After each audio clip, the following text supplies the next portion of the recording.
Welcome to another edition of Heavy Live with Scoop B. I am Brandon Scoop B Robinson, senior writer at Heavy.com, and it's always a party whenever the WWE is in the building. No different as I got my homegirl Georgia Smith in the queue. What's going on, man? Hey, thank you guys so much for having me. I'm so excited. We've been talking all about this for months, but you've been so busy and I've been busy, and now we're here. So I'm so glad to be here. Basketball has been kicking my butt. Yeah. I saw on your Instagram, it's like every day. So I totally get you. But hey, finally. Basketball is cool, but wrestling for me, I grew up a 90s kid, born in the 80s, 90s kid, watching, WWE superstars. So you had, Bret Hart, who was your uncle. You had Hulk Hogan, Razor Ramon, Shawn Michaels, and the British Bulldog. So one day when I randomly got a follow on Instagram from the British Bulldog and then from Georgia J. Smith, I said, what's going on here? I guess, I talked to a lot of kids of NBA players about the journey of what it's like being the child of a star in basketball. And so I take that and I raise you, being the child of the British Bulldog, being the niece of Bret Hart. Yeah. Is that a lot of pressure for you? I mean, growing up, it wasn't so much, but now that I'm, an adult, it definitely has put pressure, definitely. And it's crazy because, I was talking to somebody about this recently, and it's like people expected me to get into wrestling, and it just wasn't in the cards for me. It just wasn't, I had no interest in it. My dad didn't want me to be in wrestling. He was a very protective dad and didn't want me in it. So, obviously Harry, that's what he wants to do. But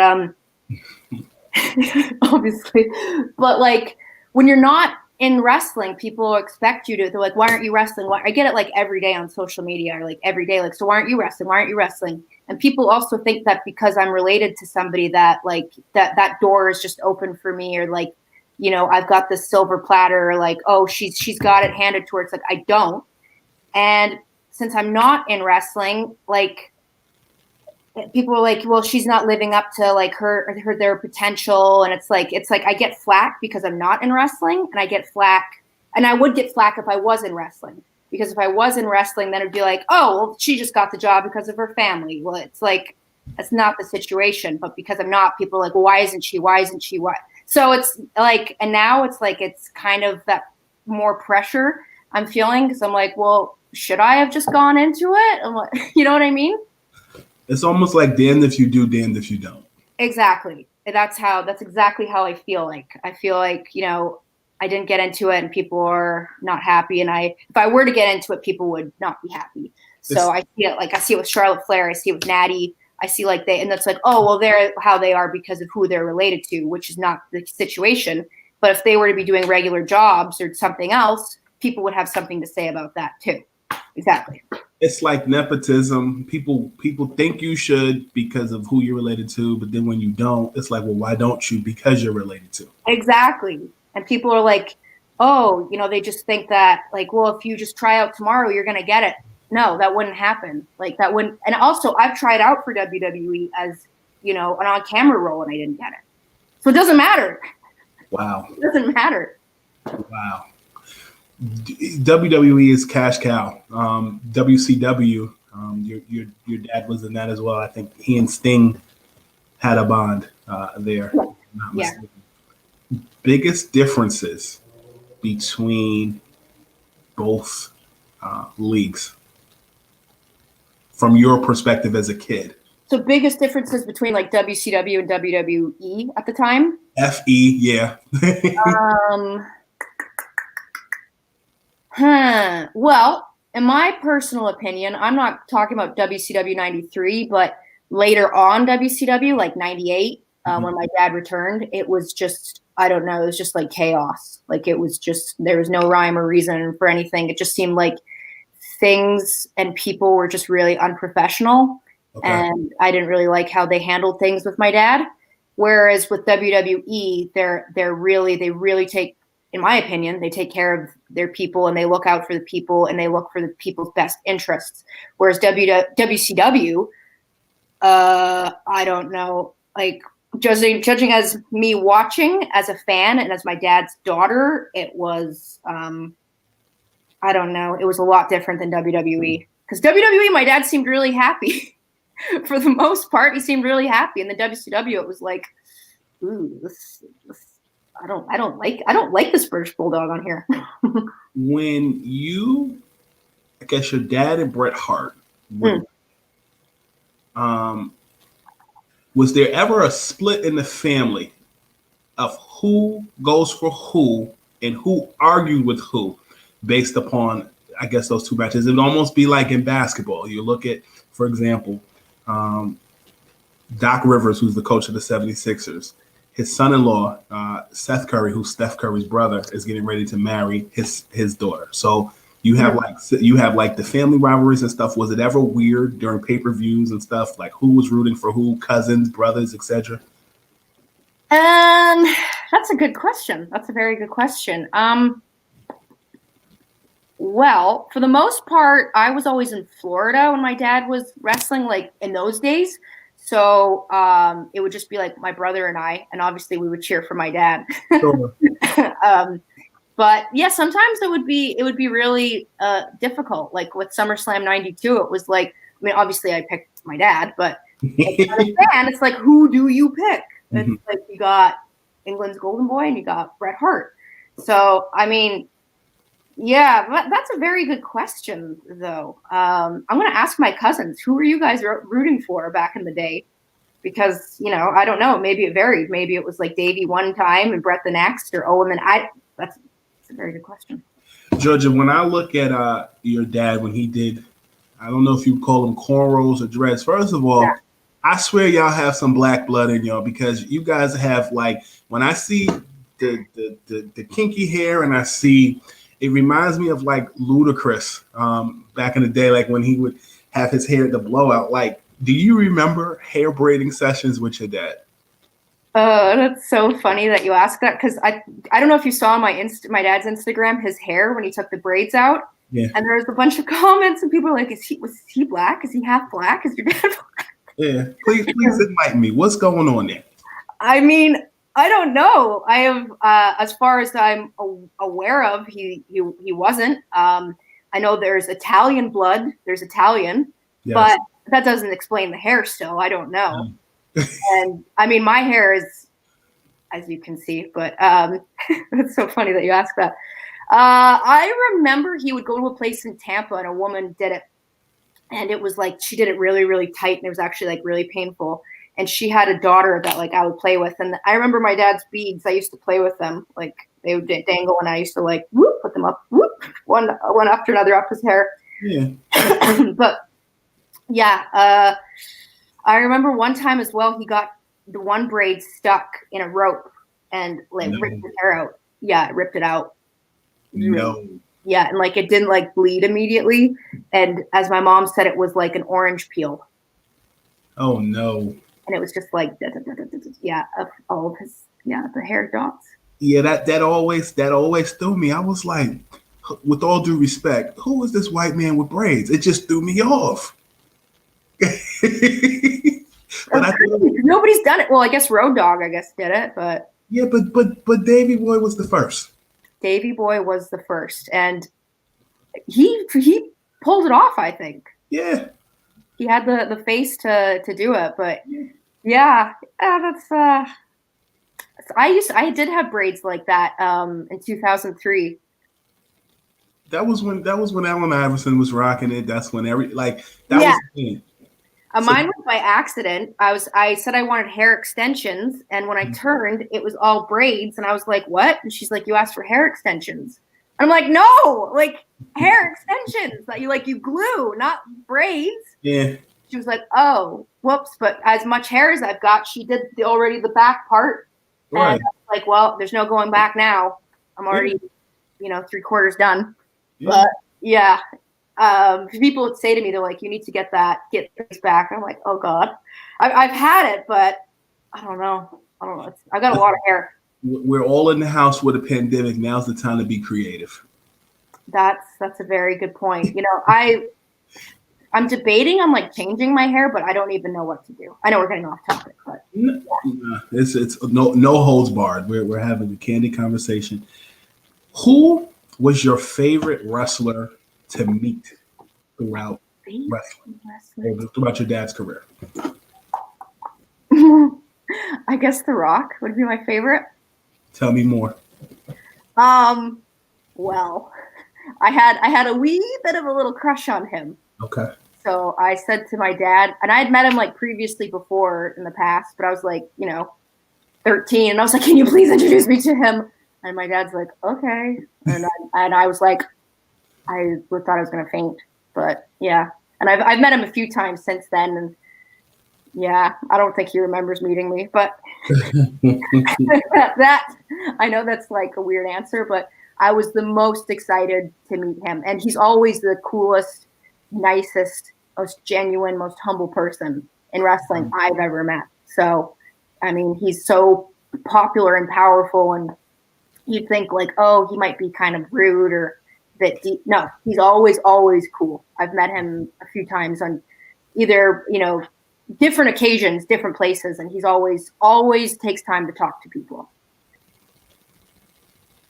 Who was some of the toughest opponents that Davey ever faced? He told me Haku was the toughest man he had ever met. Okay. That's what he said. He was like, I would not want to get into a fight with him. And Steve Blackman, who my dad actually traveled with, he said Steve Blackman was really tough. That dude is tough as nails. And Steve Blackman could break like a window with like, as my dad called it, a pump kick. Like he could break. I mean, obviously he could break a window, but he could do it so easily with like a little kick. Yeah. So. Favorite match of your dad's? Favorite match? I mean, obviously Summerslam 92. Probably like, I mean, you can't really get any better than that. That was probably like the peak of his career and just overall, just everything about that match. But I did enjoy, there was a In Your House match with him and Bret in 95 I really liked. And his stuff later on, again, with The Rock, I really liked because I felt like my dad's personality was coming out more like as a heel. And I just thought they worked good together. And like the two different, like, it's crazy because The Rock's like Harry's size, my brother's size. So it's like watching Harry and my dad wrestle. If Harry today could wrestle my dad. Do you watch the current product of wrestling, and who reminds you most of Davey? I do watch the current product. I do watch it. That's the most like Davey. That's a very good question. I mean, there hasn't been anybody that I've watched that I'm like, oh, he's like Davey or who I would compare. I mean, except Harry. I actually have no answer for that. I have no answer for that because there's nobody that comes to mind.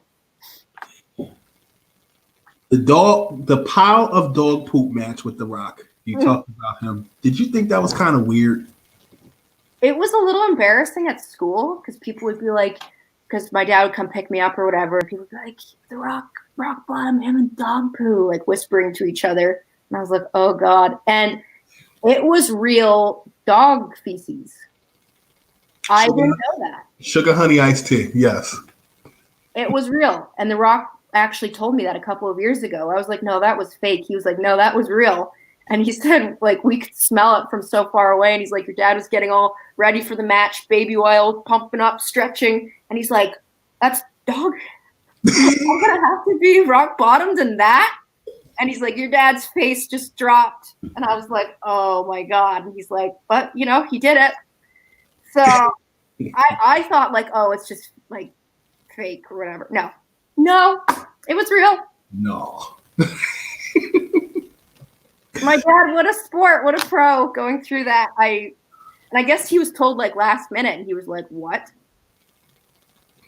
He needed a signing bonus for that. Right? Exactly. What was your relationship like with Shawn Michaels? I loved Shawn Michaels. Shawn Michaels was like my first crush as well. I really liked Shawn Michaels. He used to always give like my mom stuffed toys to give to me, or my dad stuffed toys. He'd be like, give this to Georgia, like when they'd be on the road. Mm-hmm. I was like, oh my, like he would do it all the time. He always made time to be nice to me and was nice to my cousins. Yeah, I have a lot of good memories with Shawn Michaels. Your thoughts on Zelina Vegas's release due to trying to unionize the WWE? I mean, I wish her the best of luck, and I understand what she was doing, but you know, I know that WWE, they did say, you know, prior to that they wanted the wrestlers to stop with the Twitch and the cameo, and it's a fickle business, and you know, what she did wasn't wrong. I don't think it was wrong, but you know, I hope she can come back, you know, because I think she's really, really talented, and she's a really nice person, and she's worked so hard to get to where she's at, and she's so good. Like, she's so good on the mic, she's good in the ring, she's like the package, and you know, she's got such a good story. So I hope, you know, in the future she can come back, and I believe she will. I think, you know, things like this happen,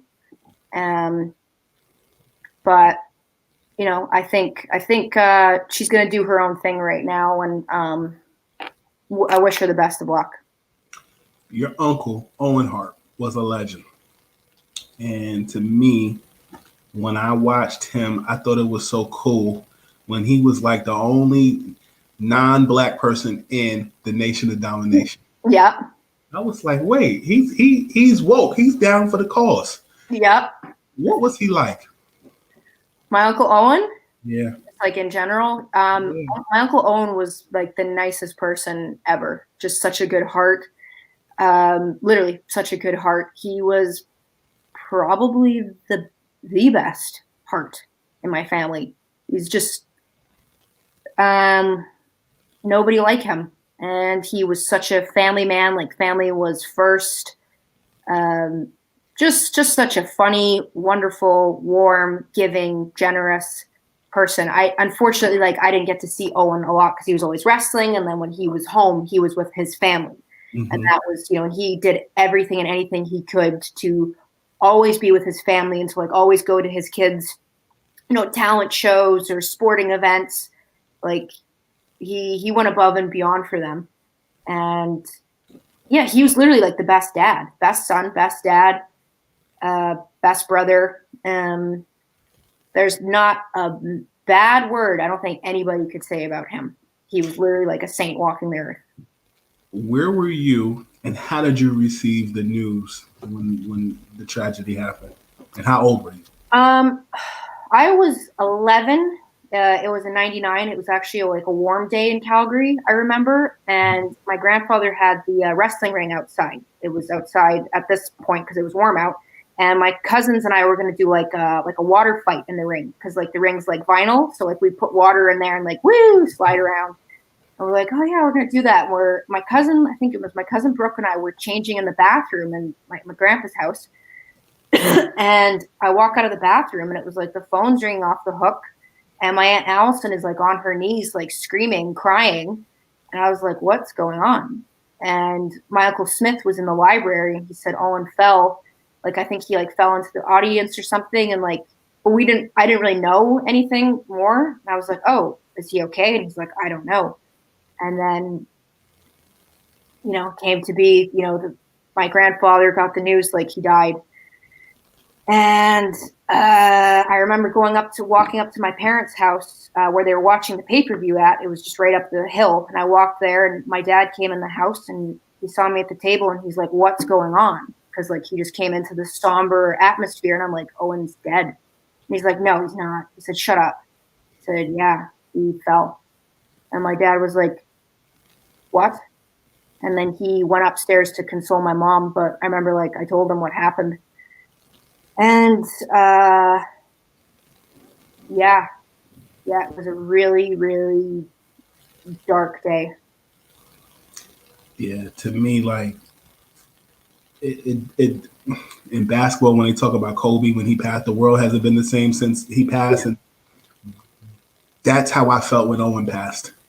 Yeah, that's a very good comparison. Like, our family has never been the same since that happened. And, you know, I just watching that Dark Side of the Ring episode, there was lots of things I didn't know about it. And, you know, after the fact and watching that, it was just such a tragedy. Yeah, that man. I didn't watch it, the pay-per-view. I was at church it was a Sunday. I was doing something, but when I came home and it was all over the news, I was like, what? Yeah, I couldn't believe it. I could not believe it. I remember seeing Owen's body, and like I have never gotten that image out of my head. I'm gonna leave that there. Your dad and Owen were pranksters. Yeah. What was the funniest thing that you saw Owen do? The funniest thing you saw your dad do? That you can share. Well, they did a lot of funny pranks together. I actually posted one of them on my dad's Instagram a while ago. It was just them prank calling people. It was really, really funny. But one funny one that it was just so innocent and so funny was they put Hillbilly Jim's goats inside Vince's office. And when Vince walked in, they're like, man, and they're like all eating the paper and like shredding up everything and ruining. And he's like, Owen, Bulldog. Like, they were like, oh, I don't know how they got in there. Like, one's on the desk and like, man, like they were, I don't know how many goats there were in that office, but I thought that was so funny. A birdie told me that in SummerSlam 92, you were in the nosebleeds watching Dad wrestle Bret Hart in front of 80,000 people at Wembley Stadium. Why the nosebleeds? I think because they were like the only seats available, and because that's where the royal box, so that's where the Queen sat. Okay. What was that experience like? Well, the ring was like that big from like where we were sitting. It was really, really small, and like the little Titantron, the screens were really small. Yeah, I've never been to any wrestling event like it ever.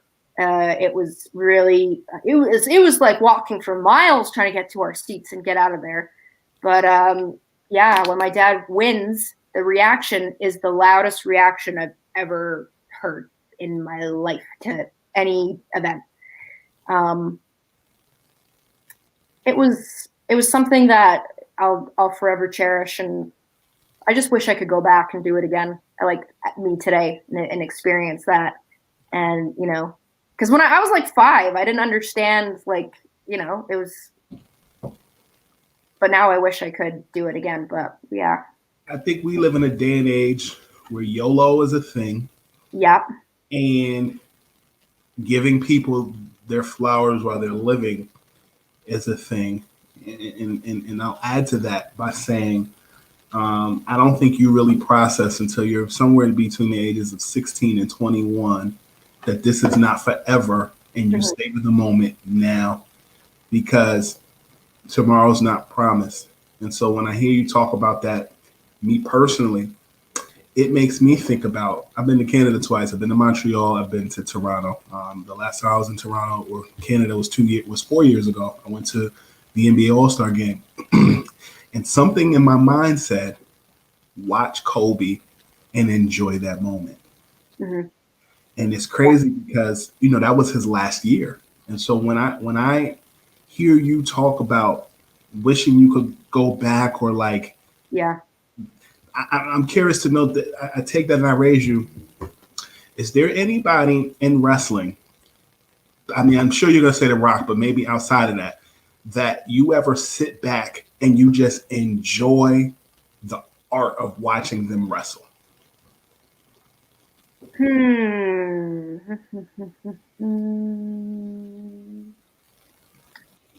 There's a couple. It's a very good question.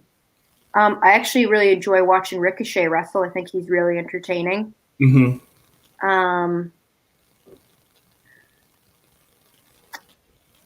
I enjoy watching. Oh God, who was it? There's somebody.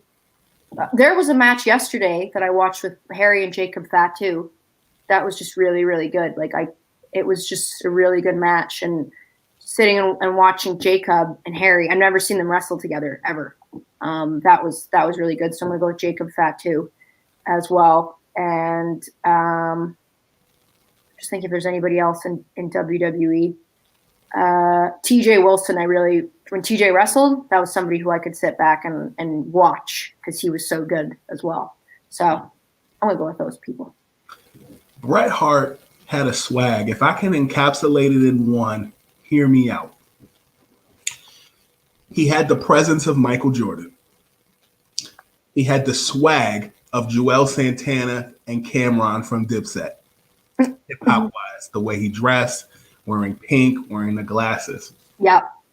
And when I watched his boots, they always looked like the Jordan 11s patent leathers, the white with the black on the side. Yep. In your mind, what made Bret special? His overall, just his swag. What made him special in your mind? Well, that's a good question. Because to me personally, Bret reminded me a lot of my mom.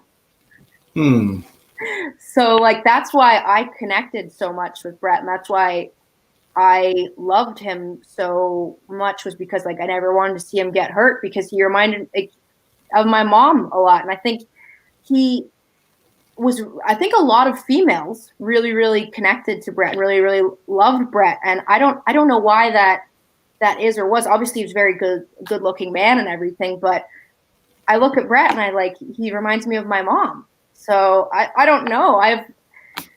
That's for me. But Bret was just overall different. Like you said, he kind of had that a rock star kind of look, but he was also really, really cool.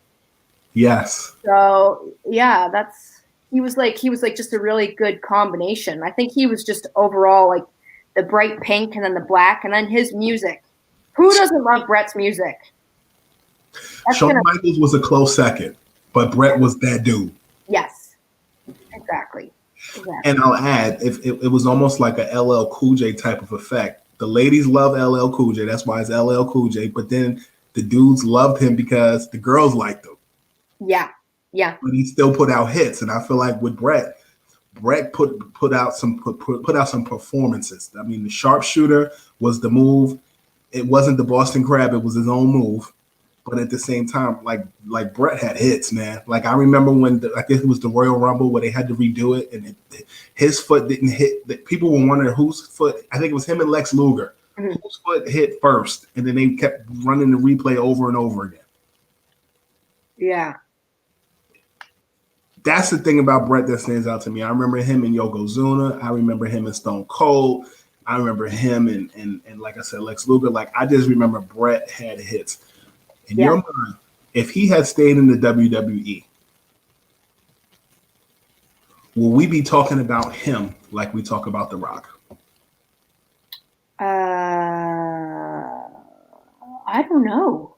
I honestly, I have no idea, but you made me think, Bret was also, he, to this day, I don't know if it's, fashion but I feel like he was, a trendsetter.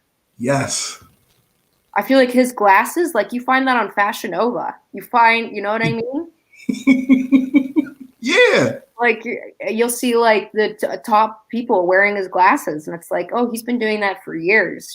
There was just little things that now, you know what I mean? It's crazy. But if he were to have stayed in WWE, are you saying would you think he would be even more popular, even more I would be very honest with you. Your uncle was an icon. And I feel like in football, people talk about Barry Sanders. What if Barry Sanders had stayed and not retired? When you look at hoops, you look at Michael Jordan and you say, well, what if he didn't retire the first time? Would the Bulls have won that championship in 94? Like, I feel like he left when he was supposed to because that was his decision. Yeah. But you wonder the what if. What if he would have stayed? That like what like and it was his own personal decision, no shade, no criticism. But like I was a fan of Bret. What if? I think so. I think he's talked about pretty much on the same level as The Rock. The Rock just went Hollywood.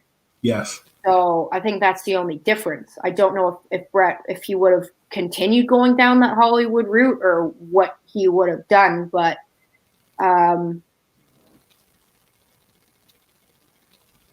yeah, I think Bret is and will always be, you know, he's an icon. He's going to be spoken about forever and ever and ever and ever. I feel like his legacy will not die. Tell me something. Before the pandemic, Davey was inducted into the WWE Hall of Fame. Who gives the acceptance speech? It's going to be Harry, and I think I'm going to get a little tiny bit of time. That's real. I think that his induction is overdue, but right on time.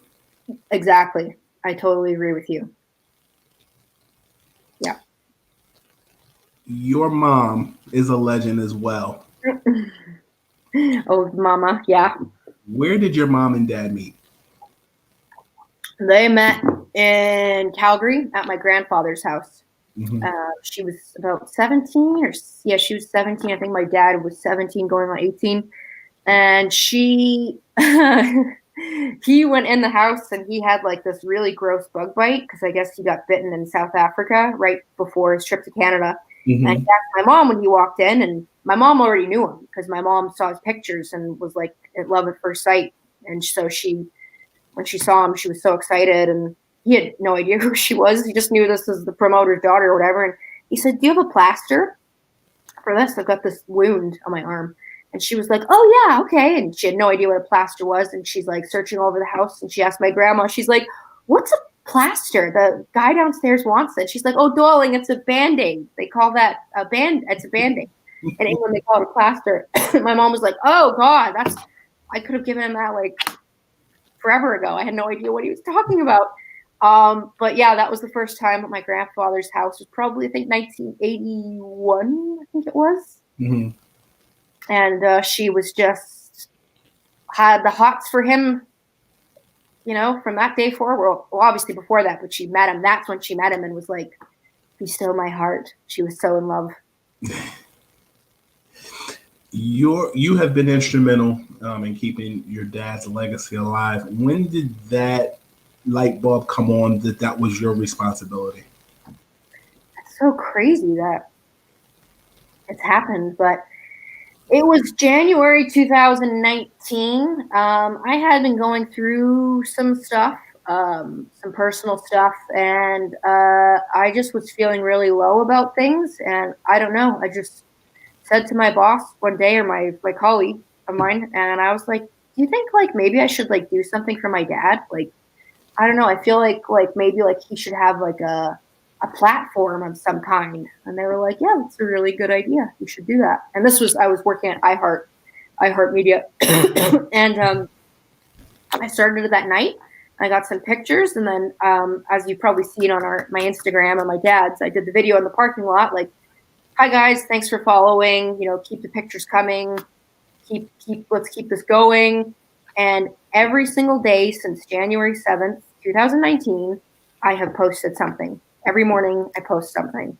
But, you know, I just thought, I didn't expect anything of it. I just wanted my dad people to see my dad and his stuff to be celebrated. And it was almost like a therapeutic experience for me to do that, because every day I wake up and I do something for him.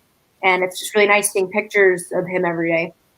And yeah, it brings me a lot of happiness, and it's just crazy how, you know, my dad hasn't had any content or anything in nearly 20 years, and he's, you know, as you can see, he's blown up. He's more talked about now than he has in, I don't know, nearly 2 decades. It's crazy. And I think from what I've heard that helped nudge the Hall of Fame, and there's been other things going on. And if that was the, you know, helped, then that's really, really, really awesome. And I'm glad that, you know, I could have helped with that. I think there are some similarities between Davey and the Ultimate Warrior, who you contributed, I believe, on social media. I think it was Twitter. You sent him a shout out on. Excuse me, it wasn't the Ultimate Warrior. It was the Road Warrior Animal. Oh yeah. I think that those guys were just so creative. You said on Twitter, "Rest in peace to Road Warrior Animal." My brother and I made him a birthday video a few weeks ago, wishing him a happy 60th birthday. I cannot believe this. Thank you, Animal, for all your support and friendship over the years, and always answering your phone when my dad called you. Rest in peace. What was your relationship like with him? Fondest memory of Animal? Animal was always really nice, always really cool, humble. I don't really have like a lot of like memories like when I was young, like little, but I remember him like being in our lives in like a small capacity. Like he would, like him and Hawk would maybe come visit once in a while, but I was like 4 or something. And I remember seeing him at like conventions, and he was always really cool, and he would always buy like, I had Harry's merchandise out, and I was responsible for selling it while him and my mom were doing signings. And he bought like a bunch of shirts, which was really nice of him. He didn't have to do that, and I never forgot that. And whenever he was in England, you know, I would always see him. But one thing, yeah, like I said in that tweet, was like my dad, whenever he would call him, he would always answer. And I remember the last time my dad got released from WWE, he called Animal, and Animal answered, and they were going to be doing some stuff together. But you know, he was just always he's just an all around just cool guy, and like such a tough badass. That's real. Yeah. You're very supportive of your brother. Your brother literally has been a wrestling. I'm looking for the right word. I mean, he's been a veteran in wrestling for a while. You're supportive of him, and you have relationship with other wrestlers' children for during their time.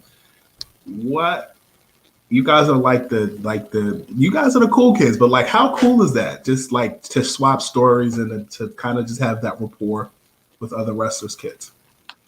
To be honest, we're not like I'm not really friends with a whole lot of them, but the one main family I'm close with is the Onawais. So like Afa and Sika's kids. Okay. And, those like they are who I'm close to, and our families go way back. And believe it or not, Mike Rotunda's kids, Bo and Wyndham, I remember going to trick or treating with Wyndham Rotunda. So Bray Wyatt, him and I, we used to trick or treat together when I was little. So them a little bit, but the Onawais, we go way back, and like whenever we see each other, it's like no time has passed, and we always have a story, or Afa has a story about our family. Actually, I think a daughter and a son of Afa's were born in Calgary. Like I think his one daughter, she was born the same time as Bret in the same hospital. Wow. Monica is her name. Yeah. You have a background in broadcasting. You were correspondent for Major League Wrestling. Are we gonna see you on TV? Ooh, I think you just might. Okay. Well, you have the digital presence for it. You've been doing a lot with social media. You've been doing a lot with your dad's legacy, and I respect it. And I think that when we look back at this conversation, I think it'll all make sense. It all makes sense. And you have a presence. You look at your social media. But I'm going to tell you something. One of the things about Canadians that I like when they say the word about. And I first recognized when your Uncle Bret would say, "You want to talk about?" And I've been listening to you the whole time saying about. I didn't say anything. But I feel like a Canadian accent, it's like it stands out, but it translates well into television. That's funny that you ask that, because Harry and I had to do something over the weekend, and camera-wise, and the person was like, to Harry, they said, "You sound a lot more Canadian than your sister." And Harry's like, "Oh, guess I spent more time there. I don't know." But with mine, it comes out a little bit more when my mom's here. It does, but I lived in England for 5 years as well. Okay. Wow. So, yeah. Wow. Mm-hmm. And people just would always call me Yank or American or. So, I mean, I've got tri-citizens. I've got UK, Canadian, and US citizenship. So I can live and work. Maybe I'm not allowed to, but I do. And right now, it's best to stay where you are. I think it's best to stay where I am. Exactly. I don't think I'll be making any trips up to Canada for Christmas. I think I'm going to just stay. Mm-hmm.